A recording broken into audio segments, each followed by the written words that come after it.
All right, this is Vladimir. Today I want to study the concept of leisure. I want to begin the studying, and I'd like to record it and see whether or not it's going to be better, or whether or not there's going to be any difference if I record it or not. All right, sounds silly, it doesn't matter. Anyway, so the whole idea behind this recording is that I want to learn to record myself when I want to learn to describe what I'm doing while I'm studying the concept of leisure. And since every week I choose a new concept for a discussion at my speaking club, and every week I dedicate a substantial amount of time to study the concept. I want to try using this tool like Zoom and record everything while I'm studying the concept. Maybe not everything, but at least I'm going to try. And again, the whole idea is to use this for analyzing the difference. So usually when I study the concepts, I don't think a lot. So I'm just reading, writing. Well, writing maybe also considered thinking. But anyway, so once again, the idea is that I don't verbalize the process. So when I study the concept, when I studied other concepts, I usually go on the internet, I find some information related to these concepts, and then I just use this information to understand better what the concept means, etc. But I don't usually talk or think about it while I'm doing this process. And now I have this idea that, if I just start recording myself, I'll certainly find something else. I mean, it is going to affect the process of my studying. It's just a concept, the idea. I don't know whether or not it's going to really work, but well, why not try it? So now I'm going to share my screen. And so the concept which I'm going to study today is leisure. Now it's Monday, May 17, and on Saturday we have a discussion about leisure. So usually I start studying the concept by opening up four sites. One, two. Oh man, it's a little bit difficult. Damn it. Anyway, so I'm just gonna start opening one, and I can't open. Well, I can if I do this. Yeah, I need just to to click to click. It's like all this describing. It's very unusual, since usually I do this process without verbalizing anything, and now I have to describe every details of my learning, like of this process. And I already see that I don't have a sufficient vocabulary, so I need to think, I need to stop for a while to describe what I'm doing. But anyway, it's fun. I guess I'm going to develop a sufficient vocabulary quickly, and if I just do it a couple of times, maybe 5, 10, 15, 20 times, I'll be able to do it faster. Anyway, so now I open a Longman dictionary, I open online etymology dictionary. I usually open this site. Oh, no, let's bring it back. Online etymology. I usually open Rhyme Zone, where I find lots of descriptive words. For example, when I type the word leisure, there's many options. So I usually find related words, click the option, and here we have all sorts of words which may be used to describe the concept. So basically, I usually find sufficient adjectives, and I go through the whole list. There's like 42, 84, 126, 128 adjectives related to the concept of leisure, which are here on this site. And I don't write down all of them, but I usually write down those which I can understand, and probably those which sound kind of, familiar, but I don't know exactly what the word means. So sometimes I learn new words from there. But usually I just get through all words and write down only those which I know, which I heard somewhere before. And sometimes I also write down verbs and nouns. So nouns basically it's like synonyms which help to describe the concept. And yeah, this site, like that's what I'm doing here. And there's not only related words, there's also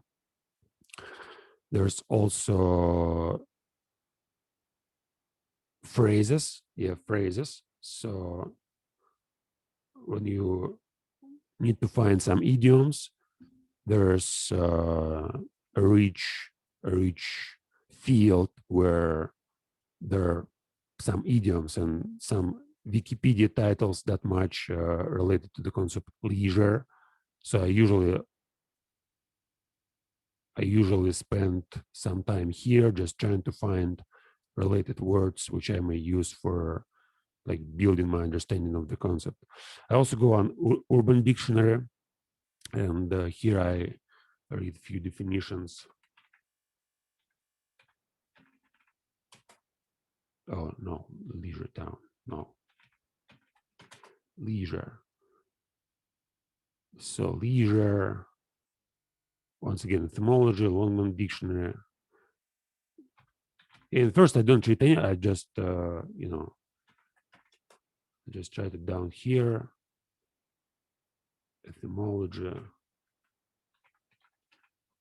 leisure, and an article on Wikipedia.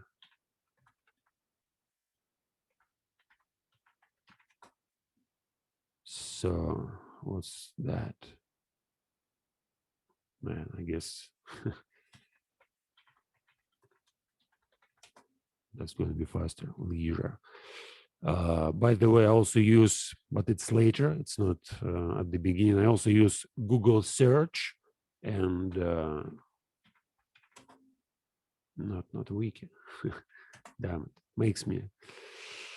I also look for books and book titles. There's if you want to understand the concept better, there are always lots of books written about leisure, and as we may see, for example, when just type one word and search for books, there's leisure, the basis of culture, illegal leisure, theory of leisure class, leisure and recreation management, women's leisure in England, aviation and tourism, implications for leisure travel, the tourist, a new theory of leisure class, light science for leisure hours, a series of familiar essays, research methods for leisure and tourism. Usually, like I don't watch so many books, but probably first 20, 30. And then sometimes I type the title of the book on YouTube. It's like another source of information. And here I look for the videos which describe the book. So, for example, leisure at the base of culture. So probably there's leisure at the base of culture. Who is the author? So once again, who is the author? Joseph Piper. Joseph Piper. No, it's not this guy. Let's write it down. Joseph Piper. Okay. So here we are. Here this guy talks about the book, and yeah, now I may just watch the video. It's short, 8 minutes, and by listening to this guy, I'll figure out whether or not it makes sense to try to read the book. And usually I don't read like when I study concepts, I usually read just introductions to the books. And if these introductions, catch my attention, I may proceed a little bit further. But usually I don't have enough time to read the whole book since my book list is huge. And now I can't like I basically can't read anything since I have like 10, 15 books which I need to read in advance, and there's like 100 or maybe a few hundred books which I'm already interested in, which I want to read. So sometimes I add a book in my book list, but it happens quite rare. So in terms of studying concepts, if I want to understand it, I don't read a book. I mean, it's just probably watching one video, a few videos, borrowing some concepts. And I also, for example, this book, if I want to check it, there's usually some information available. I mean, there's like preview, and I may read a little bit about this book. So I read the contents. The contents. So what's here in the content? There are lots of things in the content. Yeah. And once again, on books, I don't spend too much time since what? Since it's like it makes me so curious, and as I said, I don't want to dive deep into studying these concepts which I choose for speaking clubs. I mean, in my case, I find myself excited almost about every concept, and I know that if I allow myself to get a little bit further, then usually I may just be lost in studying these concepts. So the point is that I have just 1 week. I don't want to spend more than 10 hours on studying one concept, since simultaneously I have lots of other like tasks which I working on, and basically these tasks are centered around other books, and I don't want to mix up different books, so I don't like to read many books at a time. And now, for example, I'm reading Carlos Castaneda Journey to Ixtlan, and if I will become interested too much in the concept of leisure, I may just stop reading Castaneda and switch to this book, and or not necessarily this book, but some book which I may find exciting, and it may just mix everything up, and I don't like it. So I just, once again, when I search for books, I just look for the most popular books here on the book list. I check their titles, their authors, sometimes read introductions, and spend few hours, usually no more than few hours. Maybe if there's some exciting videos, I may watch videos, since like it's kind of different framework when you watch videos and read books. So I may spend like 5 hours a week watching videos related to the concept. Anyway, usually I start, once again, I start by looking at the definition, and I look many definitions, like here on Longman Dictionary, there are a few definitions of leisure, like time when you are not working or studying and can relax and do things you enjoy. At your leisure, like kind of expression or idiom, if you do something at your leisure, you do it slowly and without hurrying. Oh, that's actually a cool idiom, since it may, I'm a writer, and I have been practicing writing for more than 13 years. And sometimes I find myself being kind of, I may write something, but at the same time, I'm writing it so fast. And at the other time, when I really want to think about something deeply, I may dedicate like an hour or even more to write just one page. And I think this expression, at your leisure, so when I write at my leisure, I'm focused, and I want to do it slowly and thoroughly, not just, not just the usual writing, but kind of, cool writing. Anyway, so at your leisure, and there's another definition, it's like an idiom: gentleman or lady of leisure. So someone who does not have to work, used humorously. Oh, that's cool. It's like I may consider myself a gentleman of leisure, since like my work, this is what I'm doing for work. So I really passionate about studying, about learning, about philosophy, science, psychology, and what I'm basically doing, I'm just looking for information. I may call myself like a knowledge hunter. So I'm just go on the internet looking for information, gather and hunt. Well, maybe knowledge gather, not hunter. But yeah, it's like I prefer to call myself knowledge hunter since gather just kind of, inferior to a hunter. Anyway, so I just look for information, study it. Then I have speaking clubs and I communicate with people. I share the knowledge which I find, and basically that's what I'm doing for the last four years. And before that, I also, like I was writing, the last job which I had, like real job when I had to work for money, it was 2011. So it's ended at 2011, and it was actually it was poker playing. So I was a professional poker player, and I had been playing poker for 2 years, since 2009, 2011, and it was the last job. And then I switched to literature and studying. And the last 10 years, basically, what I'm doing, I'm just, studying languages, philosophy, and I'm a gentleman of leisure. Anyway, so let's see. There are some collocations, some again idioms. Leisure time. What is leisure time? Leisure time is basically it's not work time, as I may guess. A leisure activity, interest, again, a kind of hobby, leisure pursuits, the same as leisure activities. A leisure center, complex, a place where you can play sports, etc. Oh, okay, it's like a place, yeah, like stadium, whatever. Leisure facilities, different places where you can play sports, etc. It's like a leisure place, a leisure center, complex, or facilities. It's basically the same words.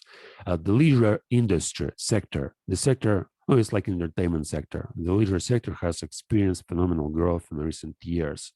Yes, like the leisure industry or sector is like the industry of entertainment, basically. No, it's not entertainment. Leisure, well, we can say that leisure and entertainment are kind of similar, but they're not the same, since entertainment may be not leisure. Leisure, okay, it doesn't matter. Anyway, a leisure group, a group of companies in the leisure industry. So basically, a leisure group is a company which provides the leisure facilities, complexes, centers, etc. So after like reading this article here, I usually write down the definition and some of the collocations, and then I go and search on etymology dictionary. So leisure here, it says that it's free from business, idle, unoccupied. 1660s from leisure. Okay, here's the word leisure. Wait, what was there? Leisure. Oh, it's adjective, right? But here it's noun. Oh, basically, I don't know how it gave me an adjective. Anyway, so leisure, 13th centuries, leisure, free time at one's disposal. Also, early 13th century, opportunity to do something, chance, occasion, and opportunity time. Also, lack of hurry, from Old French laisser, variant of loisir, capacity, ability, freedom to do something, permission, spare time, free will, idleness, inactivity.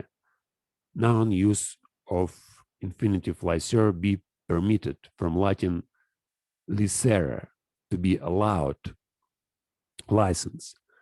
Oh, cool. There's another paragraph. A special opportunity afforded by freedom from necessary occupations. Late 14th century.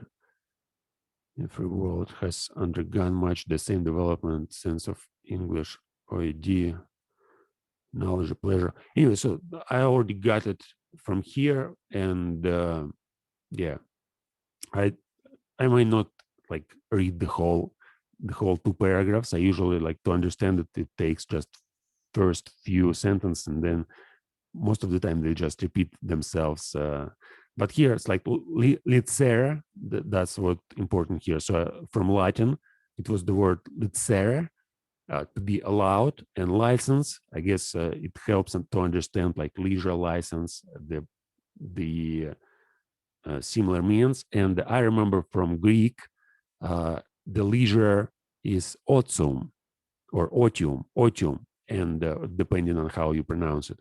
So otium basically means leisure, and the word, an English word, negotiation, negotiation. It was from like neg otium meant non-busy, and it like actually was like leisure. It was the like positive word, and non-leisure meant like business. And now negotiation and like the whole word business, it's the opposite of leisure. So if we consider it applying the ancient terms, it's like otsum, and otsum was very, interesting concept. Socrates, for example, considered otsum as the highest form of property or commodity, and he believed that otsum was like the most important thing you have. It's like your otsum, the amount of time you may dedicate to yourself, like to do whatever you want, to spend time as you want to spend without being forced to do something by other people or whatever. And yeah, leisure, once again, it's like Latin licere, Greek otium, and the whole idea is something opposite to work. And freedom, yeah, another word here is like freedom.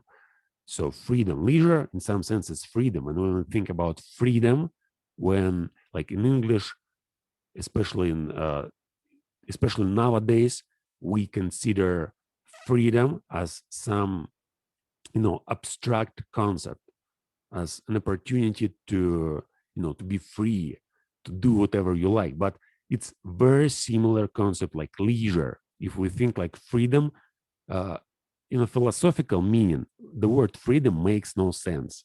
So when we study the concept of freedom, we understand that there's no freedom as a, like, it may be only a kind of negative concept, since you can be free. It makes very, it makes basically no sense. It's a negative. It's like it's a state of non being dependent on something, non like independent.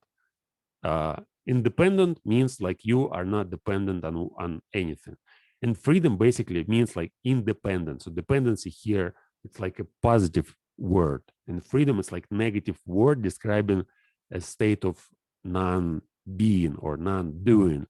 And leisure, yeah, I guess it's more appropriate word here. So like for example, I studied philosophy like for many years, and for me, when I really think about the word freedom, I see that there is a huge misconception. So whenever people use the word freedom, I when I try to talk to them and explain, like, talking about Schopenhauer, Nietzsche, and Kant, and all these ideas related to the concept, which they developed in their philosophical works, especially Schopenhauer, like who basically introduced me to the idea of non-free will.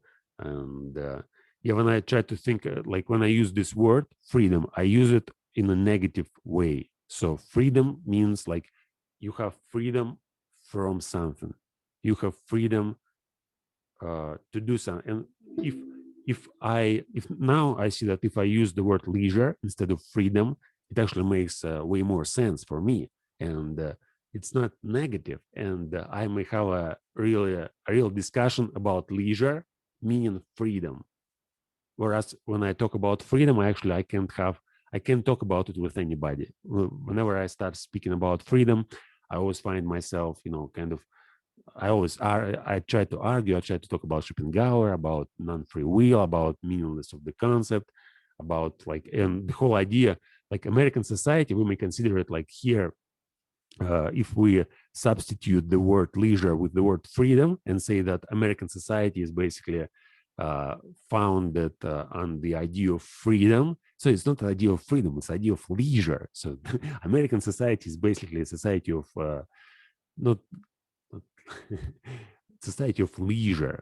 Yeah, makes a lot of sense, but I guess it requires more detailed explanation. But now I'm not going to give it. I'm going to proceed forward and get through.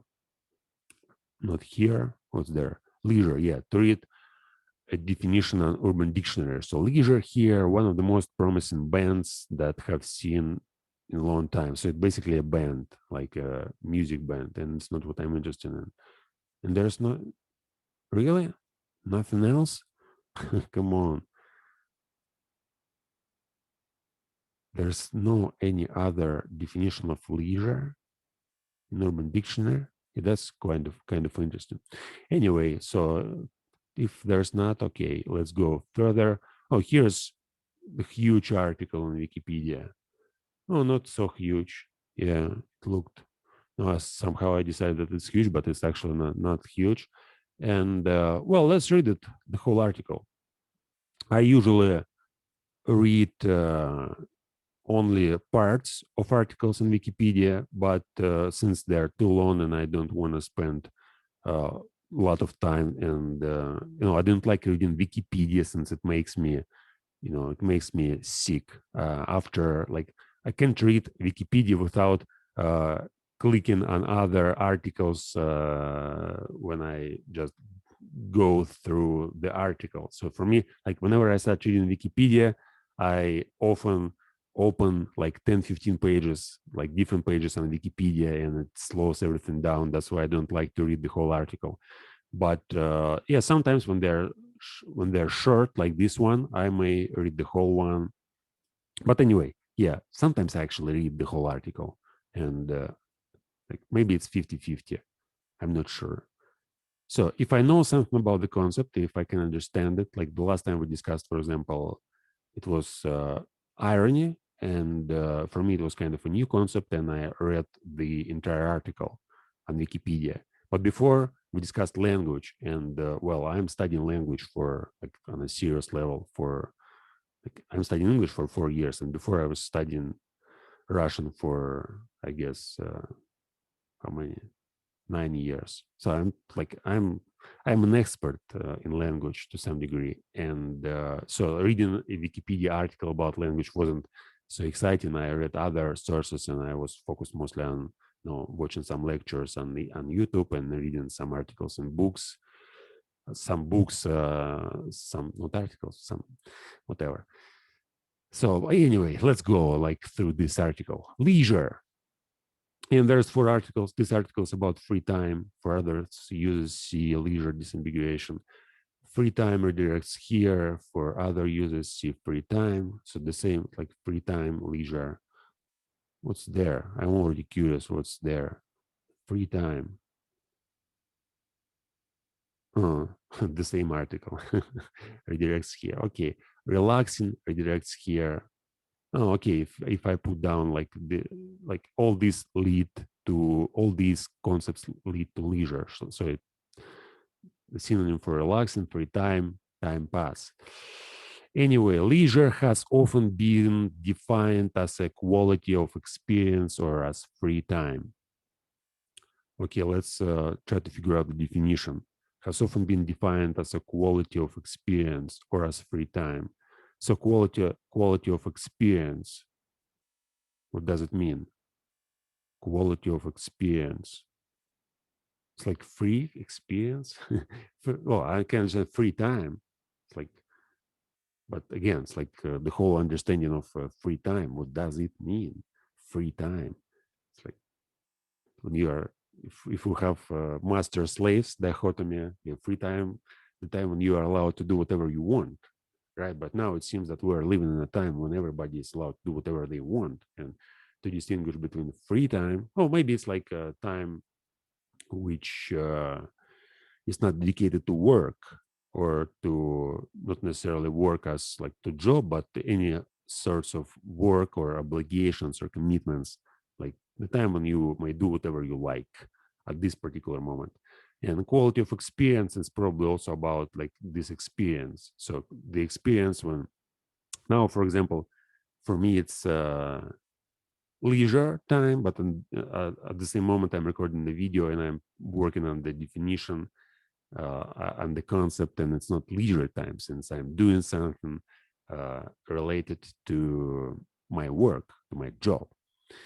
But yeah, I experience it mostly like leisure time since this is what I want to do. So nobody forced me to get on the internet and record this video and and study the concept of leisure. This is what I decided to do on my own. I like this concept. I like this idea. uh, I watched a lecture by Wes Cecil probably not a half a year ago. I remember I watched it. I'll tell you when I watched it. It was December. It was December of the last year, 2020. And after watching this lecture, I started, thinking about leisure. And now I eventually decided to choose it as a concept for discussing at the speaking club. And of course, now I may just do whatever I like. I mean, I may watch some TV shows, or I may go for a walk, or I may do exercises, or I may, do nothing. But I decided that this is a good time. I really want to understand better the concept of leisure, and I started studying it. And the quality of experience, yeah, for me, it's more like leisure. It's free time. I have free time. I'm not obliged to do anything. For example, when I go to the speaking club, at the end of the week, it's not free time since it's a kind of obligation. So there are other people involved. And if I don't go, especially after I announce the meeting, it's like, it's not appropriate for me. And here today, now, like this time, I could do whatever I want, and I choose to, to study the concept of leisure and try a new way of studying it by recording myself on Zoom and talking about it. Yeah, and it makes me really, I like it more than when I study the concept without describing what I'm doing, since now it's more, it's more deep. And when I just read this, without recording myself, without being kind of, without talking and verbalizing the process of studying, yeah, it's different. It's different. I wouldn't say that it's better or worse, but it's different. And now, yeah, I definitely like it. So it's my like kind of first draft, and I see I make many mistakes in my speech. I'm trying to, I'm trying to say, I'm trying to use words which aren't appropriate for describing something what I'm doing, but still, this is the first time, and probably later I figure out how to do it better. But anyway, let's go further. So leisure, once again, is often being defined as a quality of experience or as free time. So leisure is often being defined as a quality of experience or free time. Has often been defined. Yeah, I don't like, it's like leisure is usually considered, yeah, as a quality of experience or as free time. But anyway, why not use has often been defined?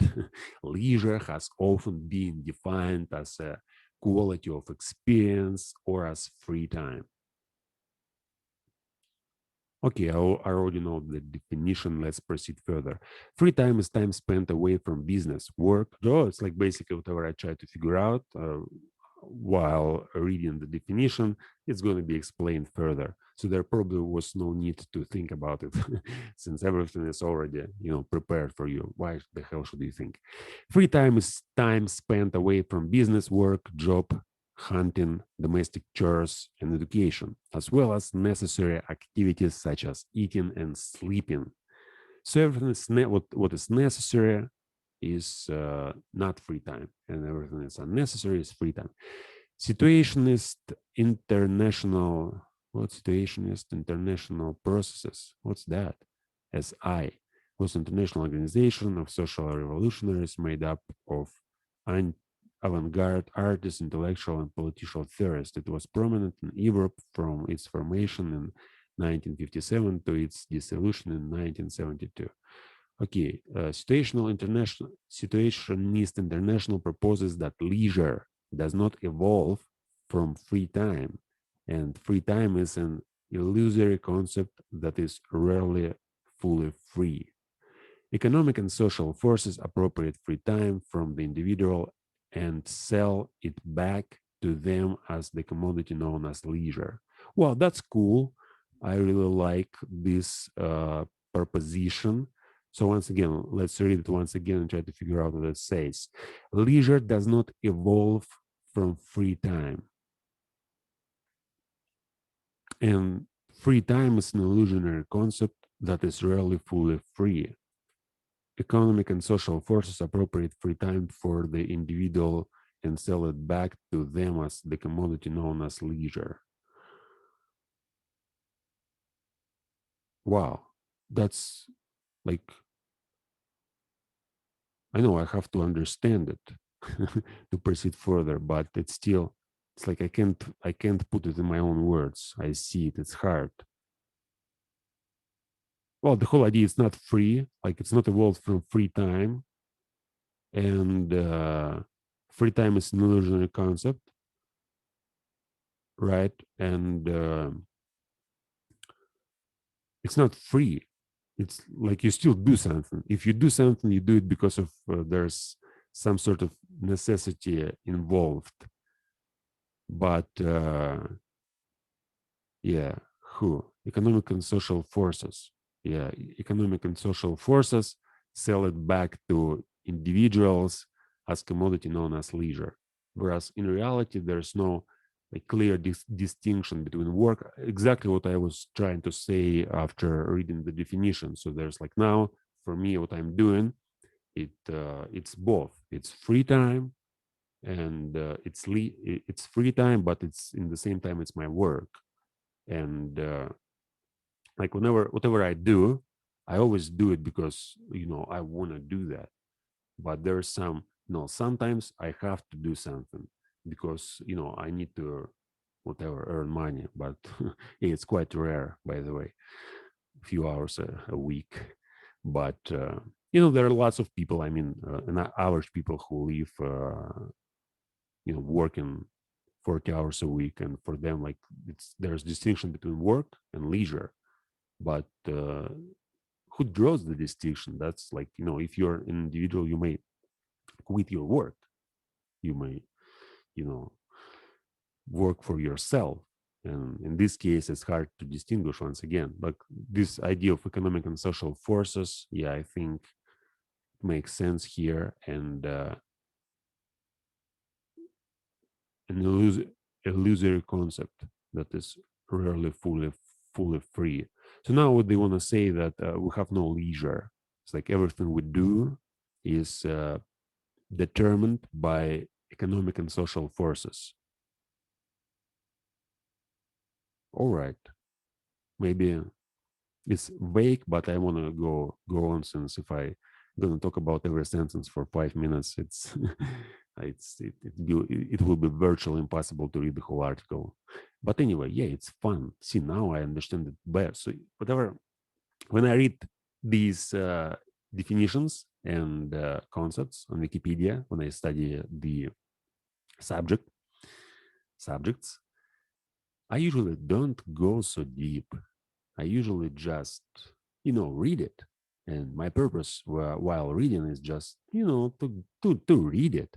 I don't try to remember anything. I don't try to think about it while I'm reading, as I do right now, since now there's a purpose, like an extra purpose, which is describing what I'm reading, trying to understand and trying to put in my own words, since I'm also performing. So it's not just reading, it's kind of performing. I know that I may upload this video on YouTube or everywhere on the internet, and then somebody may watch it, and it's like, yeah, just reading without talking about it, without like uh, you know adding some personal element, it makes very little sense. But this is, yeah, I'm trying to think about streaming, so it may be quite interesting, like, to create a kind of channel on Twitch or wherever and stream like this, knowledge hunting.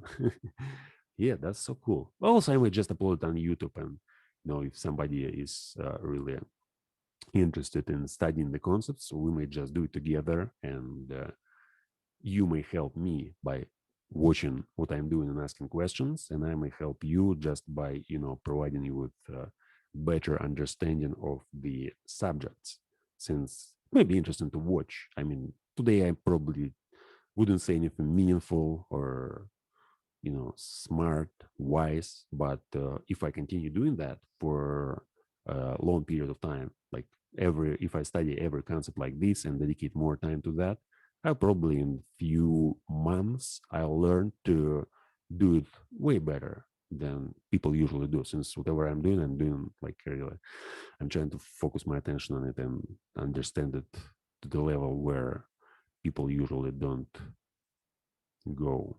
Anyway, let's go on. Certainly, most people's leisure activities are not a completely free choice and may be constrained by social pressures. All right. For example, people may feel the need to spend time gathering to keep up with their neighbors' gardens, or go to a party because of social pressures. So it's like going to the it's like what I'm doing now is social fucking pressure. I'll probably do nothing and just play video games, since I have all these, you know I basically have well, it's not social pressure, it's also like, I know that's not healthy to play video games, and I know that I can control my passions for I need to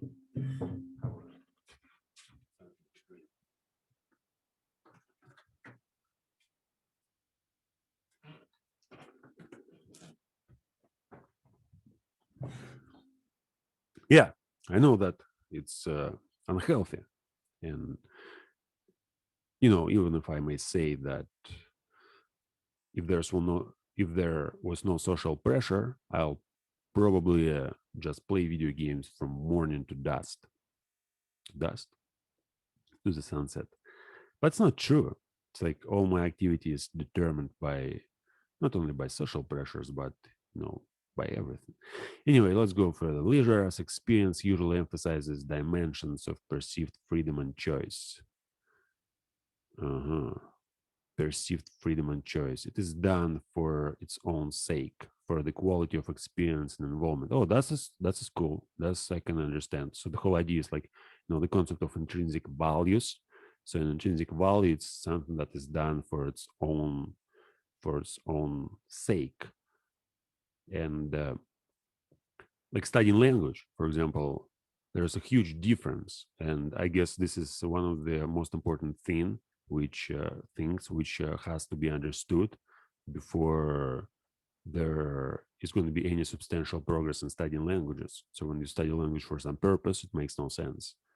It will not uh, draw you far off. It's just, it's basically you may achieve something. Let's suppose you want to study a language to get a good job. And first of all, your motivation is going to be different from someone who studies language because it's cool to study a language. And then you probably will not like the process. I mean, the study in itself will be a kind of, forcing. Whereas when you like to study language, as I do, you'll just study language and do anything else. Just, you just grow in language, and then there's many opportunities which open for you that you can use if you know language. And then you know language better opportunities occur. And the farther you go, the more opportunities, the more you like. And it's kind of infinite. I mean, yeah, when you decide to study language for a job, you basically get to a certain level which is required by your employer, and then you don't go further. You don't need it. It's the same as you study any subject at school. So you know as much as necessary to pass the exam. You don't go further. But if you do it for the sake of, language itself, for the sake of the experience, this is when things actually become magnificent, miraculous, spectacular. Anyway, so the whole idea is that leisure as experience. So it's something done for its own sake. So now, for example, I study once again, the concept of leisure. And I do that because one of the things I'm interested in the concept. Another thing, I have to conduct a speaking club at the end of the week. But again, it's like my own choice. I do it for myself. It's not something that I'm forced to do. And I do it not for the club, basically. I use the club and these conversations with people and the people themselves as well for deeper understanding of the concept. So it's like the club isn't the purpose, and studying leisure or any other concepts isn't the purpose. What leads to purpose, whatever. So studying isn't forced to get a certain result. Like studying is the purpose, and club is just that something that helps me to study. Anyway, let's go further. Other classic definitions include Thorsten Veblen's. Okay, Thorsten Veblen's. Who's that? Let's look at this guy. Oh, I really like it, man. I may I may do that. I mean, on a serious level. Wow, that's incomprehensible. So this is the first, once again, this is the first time when I decided to verbalize the process of studying. And that's insane. I mean, not studying like, reading books, whatever. What I'm doing when I prepare for these conversations. Now I see that I basically may do it endlessly. So the whole thing is that I may record like 5 hours videos, like going through different concepts, reading some articles on Wikipedia, explaining everything, trying to put it all in words. And again, it's like not for the audience, it's for myself. I can learn better and to understand better what's going on and describe what I'm doing. And it's so fun. I mean, I have lots of fun. The only problem is this fucking cognitive overdose, which I experience from time to time. And now I'm on the edge of it. I mean, I can't read a lot every day. I need to force myself to stop doing all sorts of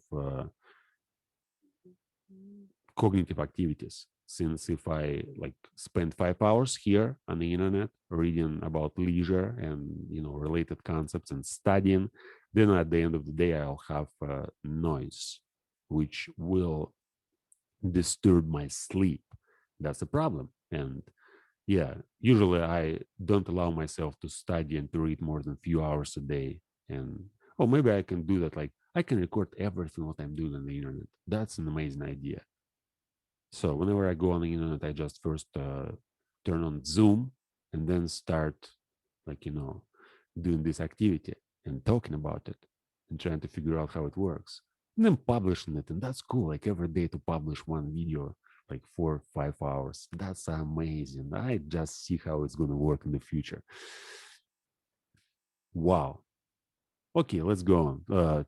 Thorsten Veblen. Okay, now I'll show you what I'm doing when I can't pronounce a fucking name. So there is a site called Youglish.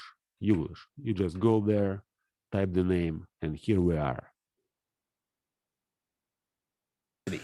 In the words of economist Thorsten Veblen. So, and if I didn't get it, I just... In the words of Thorsten Veblen, once again from 1970. Thorsten Veblen, once again. Class. In it, Thorstein Veblen captures very clearly... Thorstein Veblen. And from within economics itself, Thorsten Veblen. Thorsten Veblen. Okay. Thorsten Veblen.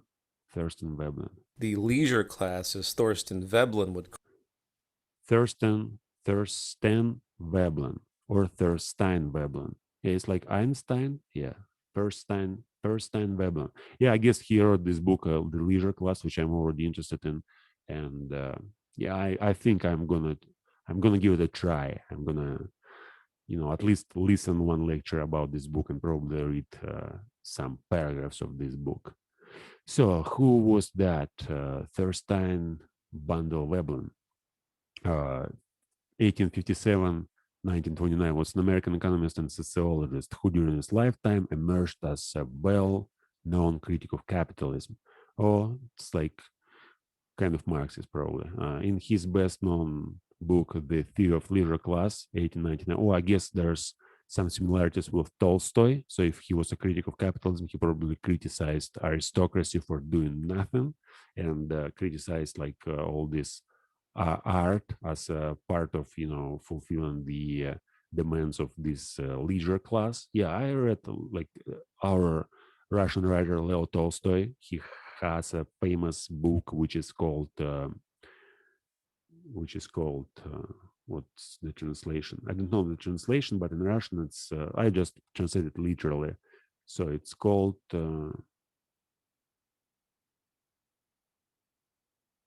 what's the meaning of art? No, what's the purpose of art?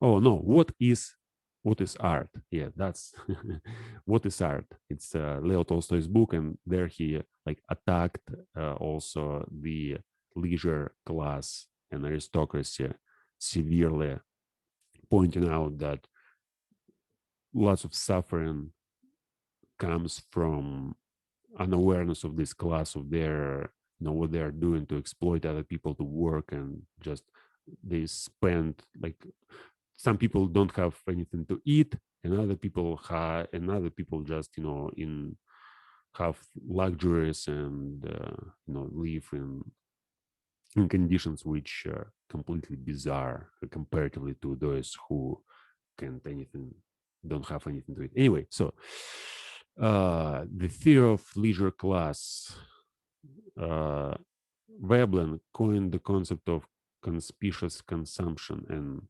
conspicuous leisure. Historians of economics regard Veblen as the founding father of the institutional economics school. Contemporary economists still theorize Veblen's distinction between institutions and technology, known as the Vebelian dichotomy. As leading intellectual of the progressive era in the US, Veblen attacked production for profit. Yeah, that's an interesting idea. I'm going to read this guy. Well, I'm going to, give him more attention. His emphasis on conspicuous consumption greatly influenced economists who engaged in non-Marxist critiques of fascism, capitalism, and technological determinism. Education, marriages, death, it's all an important academic career. Influences on Veblen. American pragmatism distrusted the notion of the absolute and instead recognized the notion of free will rather than God's divine intervention taking control of the happenings of the universe. Pragmatists believed that people using their free will shape the institutions of society. Veblen also recognized this as an element of causes and effects, upon which he based many of his theories. This pragmatist belief was pertinent to the shaping of Veblen's critique of natural law and the establishment of his evolutionary economics, which recognized the purpose of man throughout. The skepticism of German historical school regarding laissez-faire economics was also adopted by Veblen. Okay, he was influenced by pragmatists, contributions to social theory, blah, blah, blah, blah, blah, blah, Veblen's economic and politics. His works. The first one, the theory of the leisure class, the theory of business enterprise, the instinct of workmanship and the state of the industrial arts, Imperial Germany and Industrial Revolution, an inquiry into the nature of peace and the terms of its perpetuation, the higher learning in America, memorandum on the conduct of universities by businessmen, the place of science in modern civilization, and other essays, the vested interest and the common man, the engineers in the price system articles. Yeah, he was a prolific writer, I guess. And yeah, I'll probably give him a try, but not now. Anyway, so let's get back to the concept of leisure. So other classic definitions include, like he created the classic definitions of leisure, which was non-productive consumption of time. Oh, that's cool. Non-productive consumption of time. I really like it. This modern what was preoccupation with productivity. It's just mind-boggling.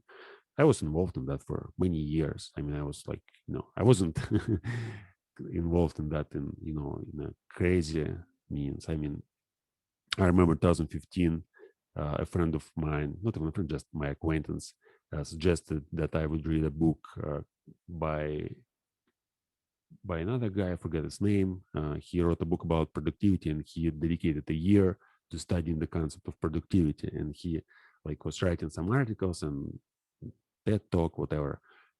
I listened to him, and I like I was so surprised. I mean, at that time, I was studying, but again, studying is not appropriate word here. So I was working on time management since 2013, and I basically was writing down every day what I was doing and studying my life, myself, and I came up with concepts of unconscious and conscious time, and I was attempting to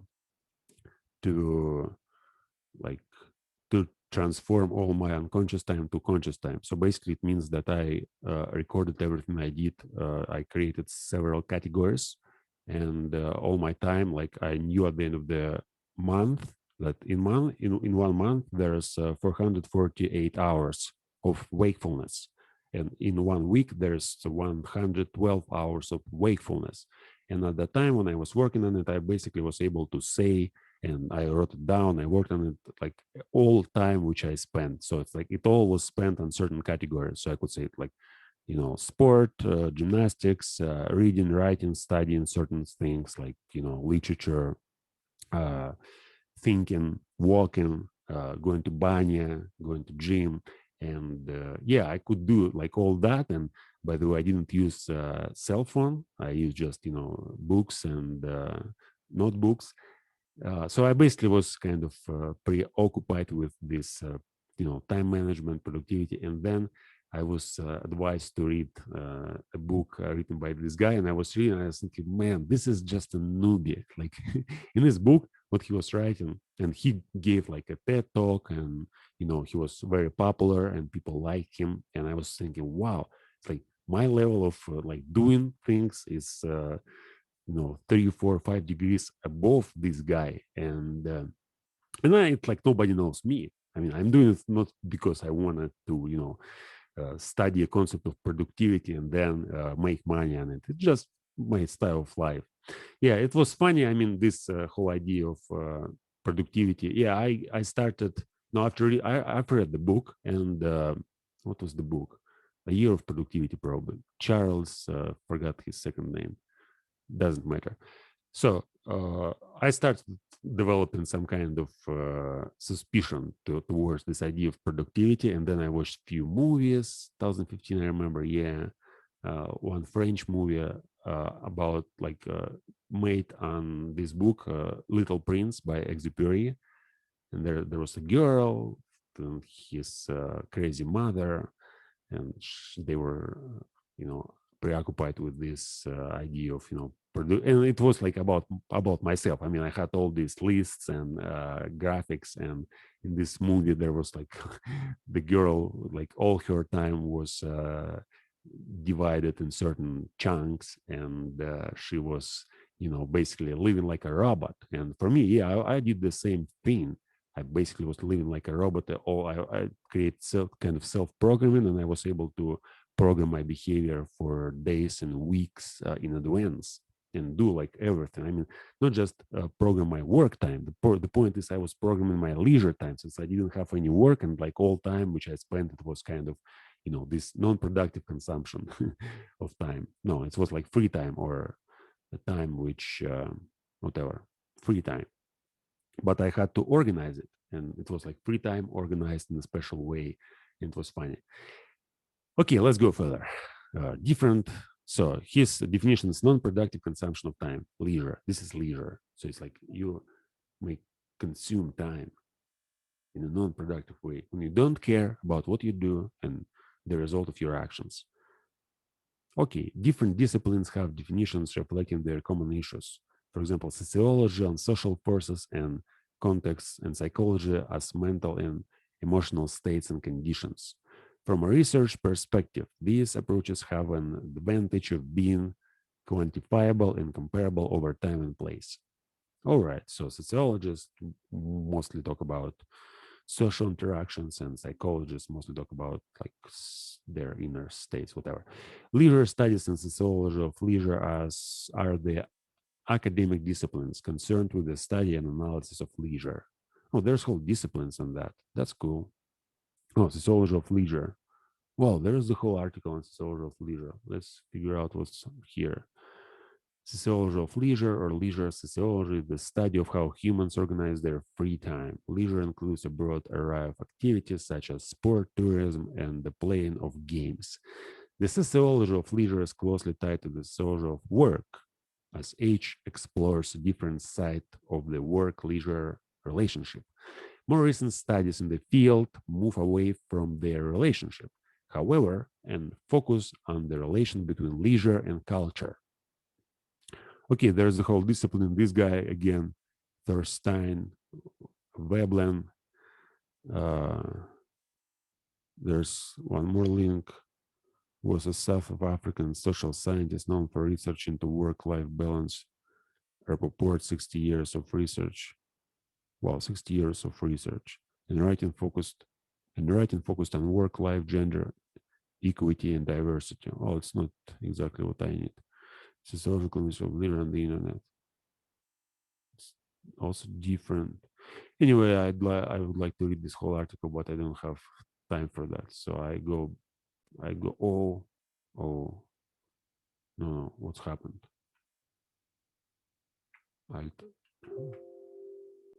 Let's get back here. So let's close it. Let's go back and read about leisure. So there's the whole discipline that has to be taken into account. The whole discipline of sociology that studies leisure. Recreation differs from leisure in that it is a purposeful activity that includes the experience of leisure in activity context. Okay, recreation, it's like relaxation, recreation. It's not leisure, since there are certain activities. But leisure is just, it's like freedom. Yeah, it's not centered on any activity. It's just as Thorstein Veblen's idea of non-productive consumption of time. Economists consider that leisure time are valuable to a person like wages that they could earn for the same time spent towards the activity. That's Socratic idea, which I mentioned at the beginning of this video. So like otium, yeah, Socrates considered otium as the highest form of property or commodity. So here basically the same. So leisure time are valuable to a person like wages that they could earn for the same time spent towards the activity. Yeah, and it's basically like it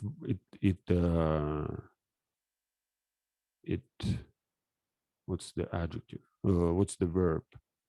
Apply a point. Appeals. Yeah, it appeals to me since I was, living in this. When I was reading Socrates and when I was reading Schopenhauer in 2012, I already was concerned with these ideas, and basically I considered like my activity, like the goal was to get rid of any work. So I was living like a minimalist. So I didn't, like, when I stopped playing poker, I stopped working. So I still had to engage in some works, like a sociologist, like an interviewer. I could work once a month and go to make some source opinion polls, but it was like they paid lots of money, so I could earn, like, according to the standards here in Russia at that time. So I could earn like 5,000 rubles a day, and for me it was enough, like to have like 10,000 rubles a month. I could live, so I could work I worked just few days a month, and then I could like leave, and like this 28 days is like this leisure activity. So I earned this, and I didn't want to like to do anything else. I didn't buy things. I mean, for the last 10 years, I didn't buy anything. Like I didn't spend any money since I don't have money. Basically, all my time I spent on studying, reading books, doing some exercises, walking, thinking, and yeah, it's basically I think that it's very stupid when, yeah, in most of my writings, especially of that period, 2012, 2016, were focused on attacking these modern societies and modern, you know, the late stage of capitalism when people just work to buy things which they don't need, and they buy them because they're brainwashed by like TV, by news, by other people, and they just look at each other. Oh, this man has a good car, I want to have the same car. And you have to work for a year or 5 years, or depending on how big is your ego, you may work like for 10 years to buy just one car. 10 fucking years to buy one car. Or you may like spend 10 years like me reading the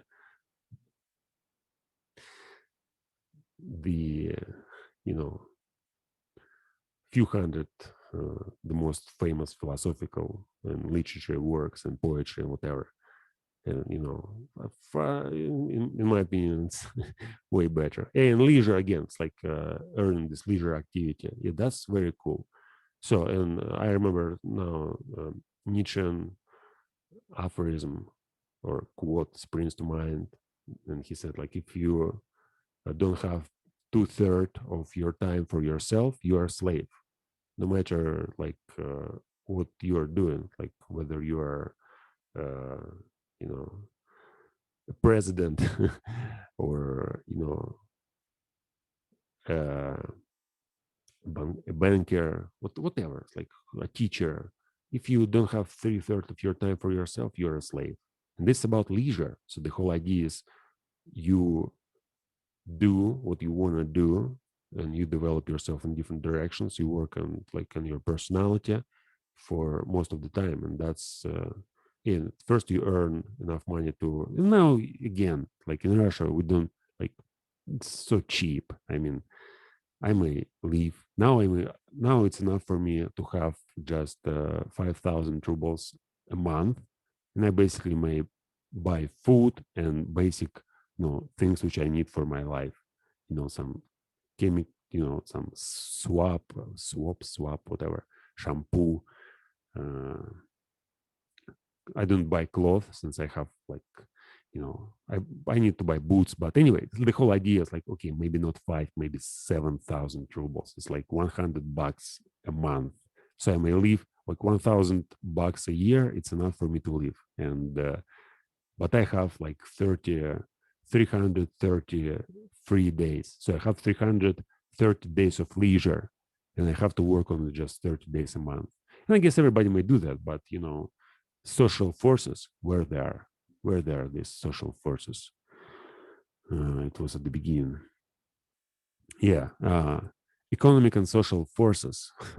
That's the problem. So if you are like brainwashed by modern culture, by this whole idea of buying, consuming stuff, yeah, you probably may not be able to live on such amount of money. And again, it's like different standards. Of course, somebody say, "Oh, it's like stupid. I like to travel the world. I like to have like expensive, amazing things. This is my personality. This is who I am." And of course, no problem.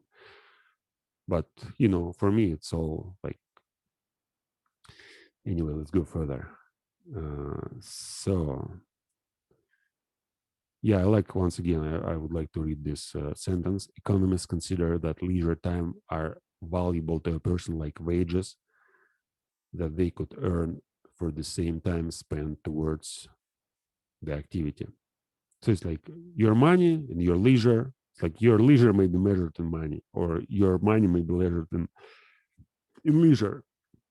Yeah, as I said, I'm studying the concept, and I probably take few sentences from which I already read, and I basically bring it to the table, and we'll discuss it at the speaking club. And since I already as you see, I may just read one sentence and talk about it like forever. So now I'm preparing it, then I'll take this sentence and I'm going to build a conversation on like these ideas and try to argue. For example, this is an amazing point to argue whether or not you have to work to buy certain things or you have to work to earn a certain amount of leisure. Anyway, let's go further. If it were not, people would have worked instead of taking leisure. No, so people prefer leisure, so to working, but they must work. Anyway, however, the distinction between leisure and unavoidable activities is not a rigidly defined one. For example, people sometimes do work-oriented tasks for pleasure as well as for long-term utility. This is what I am doing, like work-oriented tasks for pleasure. So this is for me like work-oriented task. So I'm working on my English-speaking community, my English-speaking club, developing my language, and yeah, it's work. And at the same time, I get lots of fun and pleasure from doing that. And I don't need to do anything else, since what I'm doing well, and probably no one else is able to do it in the same way as I do. A related concept is social leisure, which involves leisurely activities in social settings, such as extracurricular activities, i.e. sports, clubs, etc. Another related concept is that of family leisure. Relationships with others is usually a major factor in both satisfaction and choice. Yeah, that's why it's better to have as less relationships as possible. Otherwise, you will be predetermined to do lots of things that you don't want to do just because you have to interact with people and you are dependent on them and they are dependent on you. The concept of leisure as a human right was released in Article 24 of the Universal Declaration of Human Rights. So I guess, what's that? Let's look at it. The right to rest and leisure is the economic, social, and cultural right to adequate time away from work and other social responsibilities.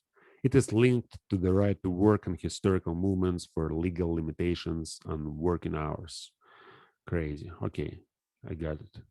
I didn't want to translate it in my own words. But yeah, the whole point is like you may have as much leisure as you like, and you may, you are not obliged to work from morning to the night.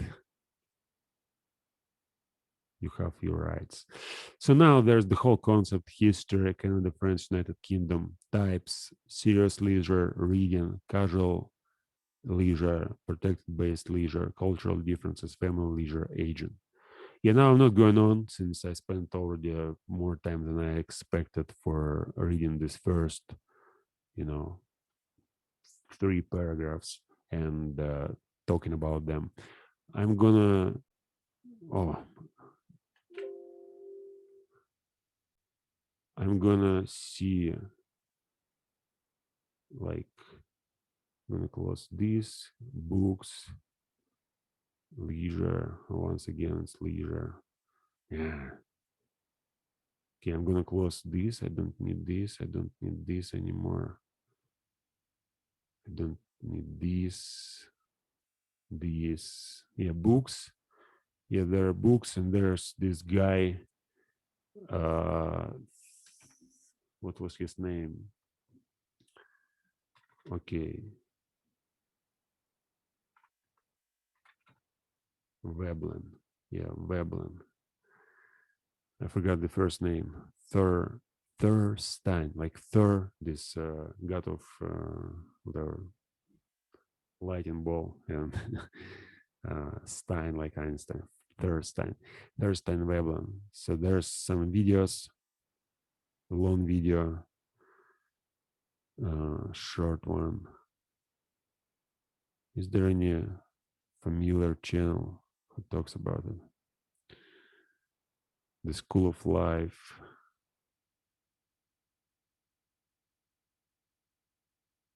Okay, looks.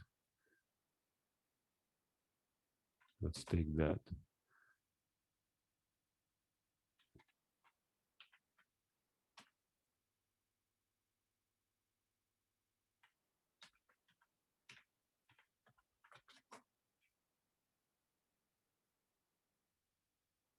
No, somebody talks about it in the same way as I do. I mean, some stream. That's funny. Here's some video. Here's some video. So next thing which I'm gonna do is watching the video. Of course, I'm not gonna record it. And yeah, this was the first. Yeah, let's get back to.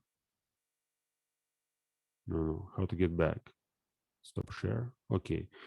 Now I'm gonna end up this video, and was the first approach. I started studying the concept of leisure. I spent a little bit more than an hour and a half, and I tried to verbalize what I was doing, like to talk about it, to think about it aloud, and probably if it's gonna work, I'm gonna continue. If you like this, let me know in a comment if you would like to change something, to help me to change it. You may write your comments and share this video.